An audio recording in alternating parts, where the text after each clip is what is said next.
ಎಲ್ಲರಿಗೂ ನಮಸ್ಕಾರ. ಮೊದಲಿಗೆ ಎಲ್ಲರಿಗೂ ಧನತ್ರಯೋದಶಿ ಹಬ್ಬದ ಶುಭಾಶಯಗಳು. ಈ ಧನತ್ರಯೋದಶಿಗೆ ಧನ್ವಂತರಿ ಜಯಂತಿ ಹಾಗೆ ಧನ್ತೇರಸ್ ಅಂತ ಕೂಡ ಹೇಳ್ತಾರೆ. ಇದು ನಾವು ಇತ್ತೀಚೆಗಷ್ಟೇ ಕೇಳ್ತಾ ಇದ್ದೀವಿ. ಮುಂಚೆ ಎಲ್ಲ ಈ ಧನತ್ರಯೋದಶಿ ದಿನ ಬಂಗಾರ ತಗೋಬೇಕು, ಬೆಳ್ಳಿ ತಗೋಬೇಕು, ಈ ರೀತಿ ಪೂಜೆ ಮಾಡಬೇಕು, ಆ ರೀತಿ ಪೂಜೆ ಮಾಡಬೇಕು, ಅದ್ಯಾವುದೂ ನಾವು ಕೇಳೇ ಇಲ್ಲ. ಇತ್ತೀಚೆಗಷ್ಟೇ ಅಂದರೆ ಈಗ ಒಂದು 10-15 ವರ್ಷದಿಂದ ನಾನು ಜಾಸ್ತಿ ಇದನ್ನು ಕೇಳ್ತಾ ಇದ್ದೀನಿ. ಆ ದಿನದಲ್ಲಿ ಯಾವ ಯಾವ ವಸ್ತುಗಳನ್ನ ನಾವು ತಗೋಬಾರ್ದು, ಯಾಕಂದರೆ ಅವತ್ತು ಒಂದು ಒಳ್ಳೆ ಸಮಯ ಇರುತ್ತೆ, ಹಾಗಾಗಿ ಹೇಳ್ತಾರೆ. ಧನತ್ರಯೋದಶಿ ದಿನ ನಿಮ್ಗೆ ಏನಾದರೂ ಇವೆಲ್ಲ ಐಟಮ್ಸನ್ನು ತಂದ್ಕೊಳ್ಳೋಕ್ಕೆ ಆಗಲ್ಲ, ಅಥವಾ ಕೆಲವರು ಊರಲ್ಲಿರಲ್ಲ, ತಂದ್ಕೊಳ್ಳೋದಕ್ಕೆ ಅನುಕೂಲ ಆಗಿರೋದಿಲ್ಲ ಅಂಥವ್ರು ಮತ್ತೆ ಯಾವಾಗ ನಾವು ಖರೀದಿ ಮಾಡ್ಬೋದು ಅಂದರೆ ದೀಪಾವಳಿ ಹಬ್ಬದ ದಿನ ಧನಲಕ್ಷ್ಮಿ ಪೂಜೆ ಮಾಡ್ತಿರಲ್ಲ ಅವತ್ತಿನ ದಿನ ಕೂಡ ಈ ವಸ್ತುಗಳನ್ನು ತಗೊಂಡು ಬರ್ಬೋದು. ಶನಿವಾರ 18ನೇ ತಾರೀಕು ಮಧ್ಯಾಹ್ನದಿಂದ 19ನೇ ತಾರೀಕು ಆದಿವಾರ ಮಧ್ಯಾಹ್ನದವರೆಗೂ ಇರುತ್ತೆ. ಈ ಶುಭ ಸಮಯದಲ್ಲಿ ನೀವು ಯಾವ್ಯಾವ ವಸ್ತುಗಳನ್ನು ತಗೋಬೇಕು ಮತ್ತು ಯಾವ್ಯಾವ ವಸ್ತುಗಳನ್ನು ತಗೋಬಾರ್ದು, ಹಾಗೆ ಯಾವ ರೀತಿ ನಾವು ಪೂಜೆಯನ್ನು ಮಾಡ್ಕೋಬೇಕು. ಕೆಲವ್ರ ಮನೆಯಲ್ಲಿ ಆನವಾಯಿತಿ ಇರೋದಿಲ್ಲ ಅಂದರೆ ನಾವು ಈಗೀಗೆಲ್ಲ ಬಂದಿರೋದು ಇದು ಧನ್ತೇರಸ್ ಅಂತೇಳಿ. ಮುಂಚೆ ಮಾರವಾಡಿ ಅಂಗಡಿಗಳಲ್ಲಿ ಕೆಲವೊಬ್ಬರು ಮನೆಗಳಲ್ಲಿ ಮಾತ್ರ ಈ ಪೂಜೆಯನ್ನು ಮಾಡ್ತಾ ಇದ್ರು, ಎಲ್ಲರೂ ಮಾಡ್ತಾ ಇರಲಿಲ್ಲ. ಅಂಥವರು ನಾವು ಸರಳವಾಗಿ ಹೇಗೆ ಪೂಜೆಯನ್ನು ಮಾಡ್ಕೋಬೇಕು ಅಂದರೆ ಕೆಲವ್ರ ಮನೇಲಿ ಪದ್ಧತಿ ಇರೋದಿಲ್ಲಲ್ಲ, ಅವರು ಹೇಗೆ ಪೂಜೆ ಮಾಡ್ಕೋಬೇಕು ಅನ್ನೋದು ಕೂಡ ಈ ವಿಡಿಯೋದಲ್ಲಿ ತಿಳಿಸ್ತಾ ಇದ್ದೀನಿ. ನಿಮ್ಗೆ ಅನುಕೂಲ ಇತ್ತು ಅಂದರೆ ಬೆಳ್ಳಿ ಬಂಗಾರ ಕೊಣೋದ್ರಿಂದ ತಪ್ಪೇನೂ ಇಲ್ಲ. ಈಗ ಬೆಳ್ಳಿ ಬಂಗಾರದ ರೇಟ್ ಗಗನಕ್ಕೇರಿದೆ, ಅದನ್ನ ಎಲ್ಲರಿಗೂ ತಗೊಳಕ್ಕಾಗಲ್ಲ. ಏನೋ ಧನ್ತ್ರಯೋದಶಿ ಇವತ್ತು ಬಂಗಾರ ತಗೊಳ್ಳೇಬೇಕು, ಸಾಲ ಸೋಲ ಮಾಡಿಕೊಂಡು ಬೆಳ್ಳಿ ಬಂಗಾರ ತಗೊಳ್ಳೋ ಅವಶ್ಯಕತೆ ಇಲ್ಲ. ಹಾಗೆ ಮನೆಯಲ್ಲಿ ಜಗಳ ಆಡಿ ಕಾಡಿ ಬೇಡಿ ಪೀಡಿಸಿ ಆ ರೀತಿ ಕೂಡ ತಗೊಂಡ್ರು ಅಷ್ಟೇನು ಒಳ್ಳೇದಾಗೋದಿಲ್ಲ.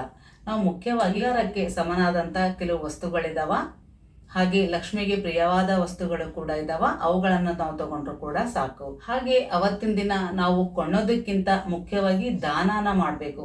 ದಾನ ಮಾಡೋದ್ರಿಂದ ಕೂಡ ದುಪ್ಪಟ್ಟು ಫಲ ನಮಗೆ ಸಿಕ್ಕತ್ತೆ. ಹಾಗಾಗಿ ವಸ್ತ್ರದಾನ ಆಗಲಿ, ಅವತ್ತು ನಿಮ್ಮ ಕೈಲೇ ಏನಾಗುತ್ತೋ ಬಡವರಿಗೆ ಊಟ ಕೊಡೋದಾಗಲಿ, ಹಾಗೆ ಅನ್ನದಾನ ಮಾಡೋದು ಅಂದರೆ ಅನ್ನ ಸಂತರ್ಪಣೆ ಮಾಡ್ತಾ ಇರ್ತಾರಲ್ಲ, ಅಲ್ಲಿ ನೀವು ಏನೋ ದುಡ್ಡು ಬರೋದು, ಆ ರೀತಿ ದಾನ ಕೊಡೋದು ಕೂಡ ತುಂಬಾನೇ ಮುಖ್ಯ. ಬಂಗಾರಕ್ಕೆ ಸಮಾದಂಥ ಕೆಲವು ವಸ್ತುಗಳಿದಾವ, ಅವುಗಳನ್ನು ಹೇಳ್ತೀನಿ, ನೀವು ಬರ್ಕೋತಾ ಹೋಗಿ. ಬಾರ್ಲಿ ಅಕ್ಕಿನ ತಗೊಳ್ಳಿ. ಬಾರ್ಲಿ ಅಕ್ಕಿ ಕನಕ ಅಂತ ಕೂಡ ಹೇಳ್ತಾರೆ, ಅದಕ್ಕಾಗಿ ಅದನ್ನು ಬಾರ್ಲಿ ಅಕ್ಕಿ ತಗೊಳ್ಳಿ.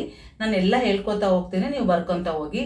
ಉಪ್ಪು ಕೂಡ ಫಸ್ಟ್ ತಗೋಬೇಕು. ಕಲ್ಲುಪ್ಪು, ಅಕ್ಕಿ, ಬೆಲ್ಲ, ಧನಿಯಾ ಅಂದರೆ ಕೊತ್ತಂಬರಿ ಬೀಜ, ಅರಿಶಿಣ ಪುಡಿ ಆಗಲಿ ಅಥವಾ ಅರಿಶಿಣ ಕೊಂಬು ಆಗಲಿ, ಏಲಕ್ಕಿ, ಹಾಗೆ ಈಗ ಲಕ್ಷ್ಮಿಗೆ ಪ್ರಿಯವಾದ ವಸ್ತುಗಳು, ಈಗ ಗೋಮತಿ ಚಕ್ರ, ಕವಡೆ, ತಾವರೆ ಬೀಜ, ಇವು ಕೂಡ ತಗೋಬೋದು. ಈಗ ಆಲ್ರೆಡಿ ನಾವು ವರಮಹಾಲಕ್ಷ್ಮಿ ಪೂಜೆದಲ್ಲಿ ಅವು ತಗೊಂಡಿರ್ತೀವಲ್ಲ, ತಗೊಂಡಿರೋರು ಮತ್ತೆ ತಗೊಳ್ಳೋ ಅವಶ್ಯಕತೆ ಇಲ್ಲ. ನಾನು ಹೇಳಿರ್ತಕ್ಕಂಥ ಲಿಸ್ಟಲ್ಲಿ ಯಾವುದಾದ್ರೂ ನೀವು 1-2 ವಸ್ತುಗಳನ್ನು ತಂದ್ಕೊಂಡ್ರು ಕೂಡ ಸಾಕು. ಉಪ್ಪು, ಅಕ್ಕಿ, ಬೆಲ್ಲ ಇವಂತರೂ ನಾವು ಡೈಲಿ ದಿನ ಬಳಕೆ ವಸ್ತುಗಳೇ ಅಲ್ಲ, ಇವುಗಳನ್ನು ತಗೊಂಡು ಕೂಡ ಇಟ್ಟು ಪೂಜೆ ಮಾಡಿ ನಾವು ಬಳಸೋದ್ರಿಂದ ಕೂಡ ತುಂಬಾನೇ ಒಳ್ಳೆ ಫಲ ಸಿಕ್ಕತ್ತೆ. ಈಗ ಚಿಟ್ಟಿ ಬಳೆ ಅಂತ ಸಿಗ್ತಾವ, ಅವು ಆಗಲಿ, ಶ್ರೀಫಲ ಅಥವಾ ತೆಂಗಿನಕಾಯಿ ಅವನು ಶ್ರೀಫಲ ಅಂದರೆ ಗಂತಿ ಅಂಗಡಿಗಳಲ್ಲಿ ಚಿಕ್ಕದು ಕೊಡ್ತಾರೆ, ಇಲ್ಲ ನೀವು ತೆಂಗಿನಕಾಯಿ ಕೂಡ ತಗೊಂಡು ಬರ್ಬೋದು. ಏನಾದರೂ ದೇವ್ರ ವಿಗ್ರಹಗಳಾಗಲಿ ಅಥವಾ ದೇವ್ರ ಫೋಟೋಗಳಾಗಲಿ ಕೂಡ ಖರೀದಿ ಮಾಡ್ಬೋದು. ಹಾಗೆ ಕಾಯಿನ್ಸ್, ನೀವು ಬೆಳ್ಳಿ ಕಾಯಿನ್ಸ್ ಆಗಲಿ, ಬಂಗಾರ ಕಾಯಿನ್ಸ್ ಆಗಲಿ, ಹಿತ್ತಾಳೆ ಆಗಲಿ, ರಾಗಿ ವಸ್ತುಗಳನ್ನು ಕೂಡ ತಗೊಂಡು ಬರ್ಬೋದು. ಹಾಗೆ ದೀಪಗಳನ್ನು ಕೂಡ ಖರೀದಿ ಮಾಡ್ಬೋದು. ಮಣ್ಣಿನ ದೀಪ ಆಗಿರ್ಬೋದು, ಹಿತ್ತಾಳೆ ದೀಪಗಳಾಗಿರ್ಬೋದು, ಇಲ್ಲ ಕಾಮಾಕ್ಷಿ ದೀಪ ಭಾಳಷ್ಟು ಜನರ ಮನೇಲಿ ಇರೋದಿಲ್ಲ, ನೀವು ಅವತ್ತಿನ ದಿನ ಕಾಮಾಕ್ಷಿ ದೀಪ ತಗೊಂಡು ಮುಂದೆ ಉಪಯೋಗಿಸಿದ್ರು ಕೂಡ ತುಂಬಾನೇ ಒಳ್ಳೆಯದು. ದೀಪಗಳನ್ನು ನೀವು ತಗೋವಾಗ ದಾನ ಮಾಡಬೇಕಲ್ಲ. ನೆಕ್ಸ್ಟ್ ಬರೋದೇನ ಅಮಾವಾಸ್ಯೆ ಆದ ತಕ್ಷಣ ಪಾಡ್ಯದಿಂದ ಕಾರ್ತಿಕ ಮಾಸ ಸ್ಟಾರ್ಟ್ ಆಗುತ್ತೆ. ಕಾರ್ತಿಕ ಮಾಸದಲ್ಲಿ ದೀಪ ದಾನ ಕೊಟ್ಟರೆ ತುಂಬಾನೇ ಒಳ್ಳೆಯದು. ಅದಕ್ಕಾಗಿ ನೀವು ಕೆಲವು ಎಕ್ಸ್ಟ್ರಾ ದೀಪಗಳನ್ನು ತಗೊಂಡ್ರು ಕೂಡ ದಾನ ಕೊಡೋದಕ್ಕೆ ಅವತ್ತು ಕೂಡ ತುಂಬ ಒಳ್ಳೆಯದು. ಹಾಗೆ ಆಕಳು ಕರು ಇರುತ್ತಲ್ಲ, ಮೂರ್ತಿ ಚಿಕ್ಕದು, ಆ ಥರ ಒಂದು ಫೋಟೋ ಆಗಲಿ ಅಥವಾ ಒಂದು ವಿಗ್ರಹ ಆಗಲಿ ನಿಮ್ಮ ಮನೇಲಿ ಇಲ್ಲ ಅಂದರೆ ಅದನ್ನು ಕೂಡ ತೊಗೊಂಡ್ರೆ ತುಂಬ ಒಳ್ಳೆಯದು. ಈಗ ಏನೇನು ತಗೋಬೇಕು ಅಂತ ನನಗೆ ತಿಳಿದಿರ್ತಕ್ಕಂಥ ಕೆಲವು ವಸ್ತುಗಳನ್ನು ಇಲ್ಲಿ ಬರ್ಕೊಂಡು ನಿಮಗೆ ಹೇಳಿದ್ದೀನಿ. ಅವತ್ತಿನ ದಿನ ಯಾವ ಯಾವ ವಸ್ತುಗಳನ್ನು ತಗೋಬಾರ್ದು, ಹಾಗೆ ಏನು ಮಾಡಬಾರ್ದು ಅನ್ನೋದು ಕೂಡ ತಿಳಿಸ್ತಾ ಇದ್ದೀನಿ. ಮೊದಲಿಗೆ ನೀವು ಅವತ್ತು ಒಂದು ಒಳ್ಳೆ ಶುಭ ಮುಹೂರ್ತ ಇರೋದ್ರಿಂದ ನೀವು ಅವತ್ತಿನ ದಿನ ಗ್ಲಾಸಿನವು ಅಥವಾ ಕಾಜಿನವು ಯಾವುದೇ ಆಗಲಿ ಪಾತ್ರೆಗಳನ್ನಾಗಲಿ ಬೌಲ್ ಆಗಲಿ ತಗೋಬಾರ್ದು. ಹಾಗೆ ಹರಿತವಾದ ಕಬ್ಬಿಣದು ಚಾಕು ಚೂರಿ ಇರ್ತಾವಲ್ಲ, ಕತ್ರಿ, ಅವುಗಳನ್ನು ಕೂಡ ಖರೀದಿ ಮಾಡಬಾರ್ದು. ಹಾಗೆ ಈ ದೀಪಾವಳಿ ಹಬ್ಬಕ್ಕೆ ನಾವು ಶಾಪಿಂಗ್ ಜಾಸ್ತಿ ಮಾಡ್ತಾ ಇರ್ತೀವಿ, ಅಂಥ ಟೈಮಲ್ಲಿ ನೀವು ಬ್ಲ್ಯಾಕ್ ಕಲರ್ ಇರುವಂಥ ಬಟ್ಟೆಗಳನ್ನು ಖರೀದಿ ಮಾಡಬಾರ್ದು. ನೀವು ಶಾಪಿಂಗ್ ಮಾಡುವಾಗ ನಿಮ್ಗೆ ಬ್ಲ್ಯಾಕ್ ಇಷ್ಟ ಆಯ್ತು ಅಂದರೂ ಕೂಡ ಅವತ್ತು ಅಲ್ಲೇ ಇಟ್ಟು ನೆಕ್ಸ್ಟ್ ಡೇ ತೊಗೊಂಬನ್ನಿ. ಇಲ್ಲ ಅಂದರೆ ನೀವು ಒಂದಿನ ಮುಂಚೆ ಆದರೂ ತಂದಿಟ್ಕೊಳ್ಳಿ, ಅವತ್ತು ಬ್ಲ್ಯಾಕ್ ತಗೋಬಾರ್ದು ಅಂತ ಹೇಳ್ತಾರೆ. ಅದಕ್ಕಾಗಿ ಇನ್ನೊಂದು ಮುಖ್ಯವಾಗಿ ಅವತ್ತು ನೀವು ಯಾವುದೇ ಕಾರಣಕ್ಕೂ ಯಾರಿಗೂ ಸಾಲನ ಕೊಡಬೇಡಿ, ದುಡ್ಡನ್ನ ಕೊಡಬೇಡಿ. ಅವತ್ತು ನಾವು ಲಕ್ಷ್ಮಿನ ಆಹ್ವಾನ ಮಾಡ್ತೀವಿ, ನಾವು ಯಾರಿಗೂ ಸಾಲದ ರೂಪದಲ್ಲಿ ದುಡ್ಡನ್ನ ಕೊಡಬಾರ್ದು ಅಂತ ಕೂಡ ಹೇಳ್ತಾರೆ. ಹಾಗಾಗಿ ಈ ಕೆಲಸಗಳನ್ನು ಮಾಡಬೇಡಿ.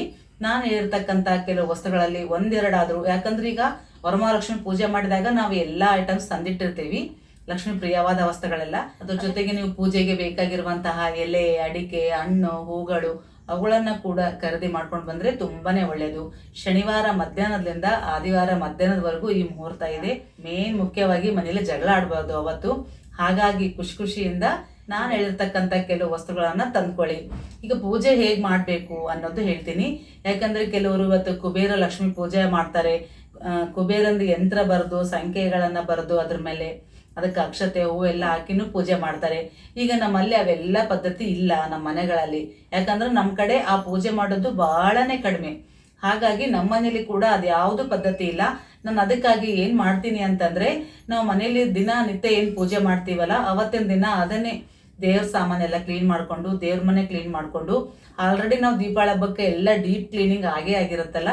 ಹಾಗಾಗಿ ಅವತ್ತಿನ ದೇವ್ರ ಫೋಟೋಗಳು, ವಿಗ್ರಹಗಳು ಎಲ್ಲ ನೀವು ಪೂಜೆ ಮಾಡಿಕೊಂಡು, ನೀವು ಅವತ್ತು ನಿಮ್ಮ ಮನೇಲಿ ಯಾವುದನ್ನ ಒಂದು ಸ್ವೀಟ್ ಮಾಡಿ ನೈವೇದ್ಯ ಇಟ್ಟು, ನೀವೀಗ ತಂದಿರ್ತೀರಲ್ಲ ಉಪ್ಪಿನ ಪ್ಯಾಕೆಟ್ ಆಗಿರ್ಬೋದು, ಅಕ್ಕಿ ಆಗಿರ್ಬೋದು, ಅಥವಾ ಬಂಗಾರ ಬೆಳ್ಳಿ ತಂದಿದ್ರೆ ಅವುಗಳನ್ನಾಗಲಿ, ಇಲ್ಲ ಈಗ ನಾನು ಏನು ಹೇಳಿದನಲ್ಲ ಈ ಐಟಮ್ಸಲ್ಲಿ ಅವೆಲ್ಲ ದೇವ್ರ ಮುಂದೆ ಇಟ್ಟು ನಾನು ಪೂಜೆ ಮಾಡಿ ನೆಕ್ಸ್ಟ್ ಡೇ ಅಥವಾ ತಿರುಗ ಮರ್ದಿನಲಿಂದ ಅವುಗಳನ್ನು ನಾವು ಬಳಸ್ತಾ ಹೋಗ್ತೀನಿ. ಗೊತ್ತಾಯ್ತಲ್ಲ ಧನತ್ರಯೋದಶಿನ ಹೇಗೆ ಮಾಡಬೇಕು, ಯಾವ ವಸ್ತುಗಳನ್ನು ತರಬೇಕು, ಏನು ಮಾಡಬಾರ್ದು ಅನ್ನೋದು. ಈ ವಿಡಿಯೋ ಇಷ್ಟ ಆದರೆ ಒಂದು ಲೈಕ್ ಮಾಡಿ. ಹಾಗೆ ಈಗ ಹೈಪ್ ಅಂತ ಆಪ್ಷನ್ ಬಂದಿದೆ, ಹೈಪ್ ಕೂಡ ಮಾಡಿ. ಹಾಗೆ 4 ಜನರಿಗೆ ಶೇರ್ ಮಾಡಿ ಅಂತ ಹೇಳ್ತಾ ಈ ವಿಡಿಯೋ ಮುಗಿಸ್ತಾ ಇದ್ದೀನಿ. ನಮಸ್ಕಾರ.